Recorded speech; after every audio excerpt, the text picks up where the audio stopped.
So I am Shakara Tyler. I graduated from Michigan State in the Department of Community Sustainability in winter 2019. And I'm currently the board president of the Detroit Black Community Food Security Network and a co-founder of the Detroit Black Farmer Land Fund. And I also work with a number of Black agrarian organizations around the country. And I'm Russ White. This is MSU Today. Tyler grew up in the city of Philadelphia. She first learned about MSU when she was an undergrad at Penn State. I came to MSU because I was looking for a grad program that really centered on my interests. And at the time, I was pursuing agrarian literacies or agricultural literacies among inner city youth, urban youth. And I also was really interested in Black farmers and MSU. I did a summer program for undergraduate students at MSU that trains you how to do research and helps you navigate the graduate school process. And I came to Michigan State for the summer prior to graduating Penn State, where I did my undergrad. And that was really my introduction to graduate school at Michigan State in the Department of Community Sustainability at the time. CARS, yeah. And so MSU was a really good fit for me based on the curriculum of the department. And I had relationships with the faculty members, and I was able to get funding for my graduate program. And so it was just a really good fit. So growing up in inner city Philadelphia, I didn't consider, and this is my baby in the background, so just so you don't think it's a random noise.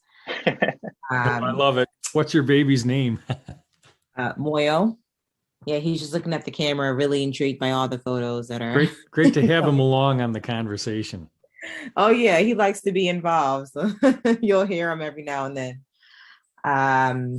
So growing up in inner city Philadelphia, I would consider myself to not be the prototypical urban child. I was very much into nature, quote unquote. I love going to summer camp. I was that child that would run off into the forest to be with the trees instead of going to play basketball or, jump rope or something like that.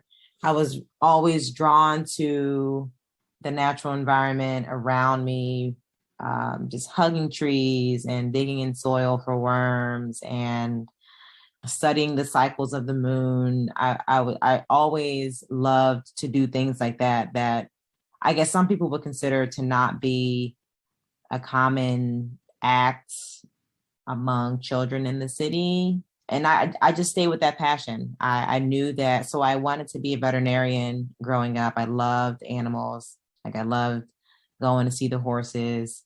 I loved going to the zoo. I just loved to be in that setting. And so I went to Penn State, my hometown or my home state's land grant, to study veterinary medicine. And then when I decided that wasn't for me, I just switched to general agricultural sciences because I knew I wanted to do something related to food and the natural environment. Because that was my passion. Dr. Tyler says coming to MSU was a transition. Because I jumped into the water of working with farmers and studying farming that I wasn't really familiar with prior. Growing up in the city, I didn't grow up on a farm. I didn't grow up with a garden even in my backyard or in my front yard. So it was a really new experience that changed my life for the better from so many angles. Part of what inspired her to learn more about where our food comes from was the birth of her daughter. So being a person of color, being particularly a Black woman in the agricultural sector, I was usually the only person of color and or the only woman of color in my classes, my agricultural classes. And I always wondered why, feeling really ostracized, feeling out of place sometimes. I was always curious as to why people that looked like me or people that shared my cultural background were not interested in the same things that I was interested in. as an agricultural major, and someone that was just really interested in the natural environment generally. And then I was also really drawn to wanting to know more about where our food comes from, because at the time I was a new mother. I had my daughter my sophomore year undergraduate studies, and I wanted her to have a more holistic lifestyle, particularly around the foods that we were eating, because I grew up eating a lot of crappy foods, and I wanted better for her, and so I started to learn how to grow my own food, and just wanted to know more about the food system generally and why things were the way they were. And so I began to ask questions, and one of my mentors told me that I should go to grad school because they didn't have answers to my questions, and I needed to do research to get those answers. So that's what I did. Dr. Tyler is president of the Detroit Black Community Food Security Network. So DBCFSN is the acronym. The Detroit Black Community Food Security Network is a nonprofit organization that has the mission to build self-reliance, food security, food justice, and more importantly, food sovereignty in Detroit's Black community by influencing public policy, engaging in urban agriculture, promoting healthy eating, and encouraging cooperative buying and directing youth towards careers in food-related fields.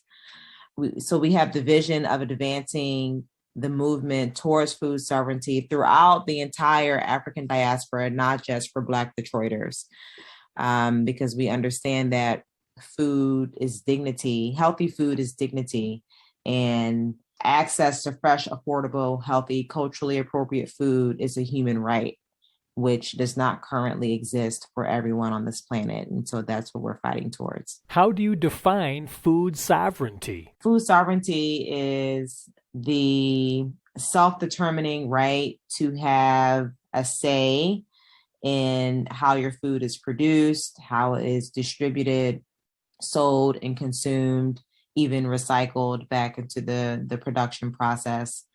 And so it's really about a transference of power from the corporate food actors that dominate our food system to the people that are mostly the consumers of the food system and are generally most affected by food inequities and inequalities. And so we're really demanding a complete transfer of power where we can have more say over our soil, our water, our air systems, and how that impacts us from a health standpoint, and wanting more control, just to be really explicit, wanting more control over these systems, because seeds, water, soil, and ultimately the food that comes out of those three things intersecting is the essence of life. And currently there's a monopoly over food production, distribution, consumption, and so on. And that's highly unethical. So food sovereignty is about changing that system where the people are in control and not corporate food actors. Food justice is a similar concept, not exactly the same. Food justice is focused generally on fresh, affordable, healthy, culturally appropriate access to food in the way that we would like to consume it, in the way that we would like to produce it. And food sovereignty takes food justice a bit further because it's about controlling those systems that bring the food forth.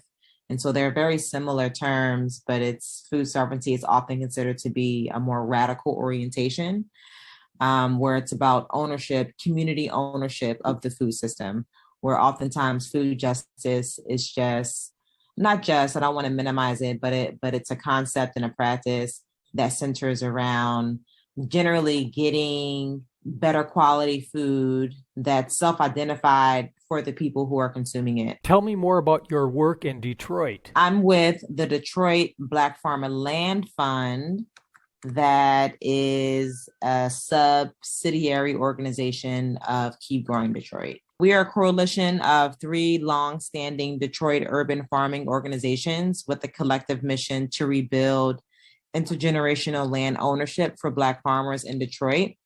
And those 3 organizations are the Detroit Black Community Food Security Network, that I'm currently very involved in the Oakland Avenue Urban Farm and Keep Growing Detroit.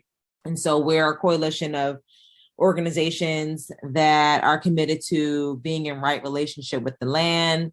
And we believe in the transformation of our communities through food sovereignty and the revitalization of Detroit's agricultural landscape. So we honorably steward this fund to support Detroit's Black farmers in land acquisitions and general farm support. And so we believe that land ownership is a huge strategic tool in building intergenerational wealth, which a lot of Black Detroiters don't have. We look at that as a strategic way to return to a place that was stolen from us as landowners. What's the state of and potential for urban farming in Detroit? Yeah, we get this question a lot. So Detroit is often considered to be the mecca of urban agriculture. And I didn't really know that prior to moving to Michigan from Pennsylvania. And it was just, I guess, the divine flow of things that I ended up where I was supposed to be. Because when I would first come to Detroit, when I would visit for the day, coming down from campus, I used to be in such awe of so much agricultural activity happening everywhere in the city, because there's such a wealth of vacant land available. And so people are growing in their backyards, in their front yards, in their vacant lots next to their houses and next to their businesses. And even in the abandoned buildings, hydroponics and aquaponics. There's just so much energy around food production and growing your own food as a political power tool and taking back our voices and our power within the food system just by planting seeds and nourishing them through production and cleansing the water in the process and cleansing the air in the process, rebuilding our topsoil that corporate agriculture has decimated over the course of a few decades. And so urban agriculture in Detroit represents a really vibrant movement of people, grassroots organizations, and just general everyday people coming together to build a better reality in the face of so much blight and devastation that the city was experiencing. Can there be enough urban farming in Detroit to feed significant pockets of the community? Yeah, so that is a desirable vision for many of us in Detroit, where we would like to have self-sufficient, self-reliant communities where we're growing as much of our own food as possible. Of course, everything doesn't grow here in Michigan, so that's an obvious challenge. However, we do want to grow what we can, even if it's like all of the tomatoes that we can eat for the season, and all of the leafy greens, all the onions, girl, like things that are really are just more common to grow here and that are common staples in our diet. Yes, that we believe that is possible, and that is what we're actively working towards every day. And because Detroit, as a metropolitan area that's unlike many metropolitan areas where there's huge swaths of vacant land available, we believe that it's very possible. And Detroit is one of the few places that completely self-sufficient, well, depending on how you define self-sufficient, for not eating like pineapples and mangoes and coconuts and things that don't grow here, completely self-sufficient food communities. Yes, that is very much a desirable vision for us in Detroit. From a 30,000-foot perspective, Dr. Tyler, is the world up to feeding its growing population? So the recent report by the Food and Agriculture Organization, or the FAO of the United Nations, states that by 2021, 30% of the world's population, or about 2.3 billion people, will not have access to adequate food. And I wholeheartedly believe that that's not because of a food shortage. It's because of the political policies that are in place that restrict food access for many people, particularly poor people, women, and people of color. feeding people is political, just like growing food is political. So we have more than enough food. The world grows, I think, 3 to 5 times enough food to feed the entire world over and over and over again. And it's because of the corporate monopoly over the food system that causes hunger and poverty, essentially.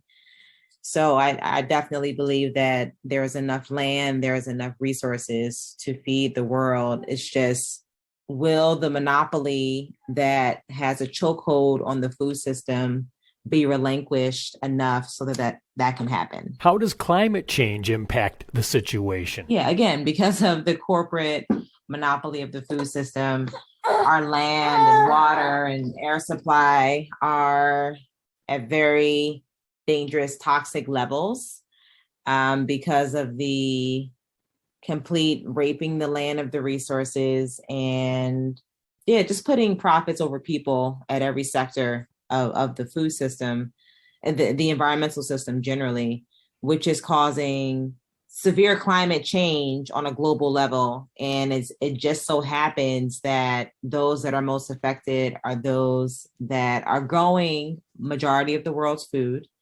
Small scale farmers around the world grow 80% of the world's food, according to certain sources. Yet we have the least amount of power in the food system. And those small scale farmers that are growing majority of the world's food are using what we consider to be agroecological growing methods, where we grow in communion with Mother Nature, we grow in communion with the natural environment, and we don't use a lot of harmful growing strategies such as overtilling, pesticides, monocropping, etc. And so we know that if we don't shift our growing methods rapidly within the next maybe 10 to 15 years, there will be no more topsoil left, which topsoil is the quintessential ingredient in growing really rich, nutritionally dense foods. And that's just one example. So climate change intersects with food sovereignty. I mean, just the food system generally, because we know that industrial agriculture is a main driver of carbon pollution in our environment. So they're a main contributor to climate change. And the only way that's going to change is if we have a complete transference of power from corporations to people that are growing majority of the world's food. My guest on MSU Today has been MSU alumna Dr. Shakara Tyler, who earned a PhD in community sustainability at MSU. I'm Russ White. This is MSU Today.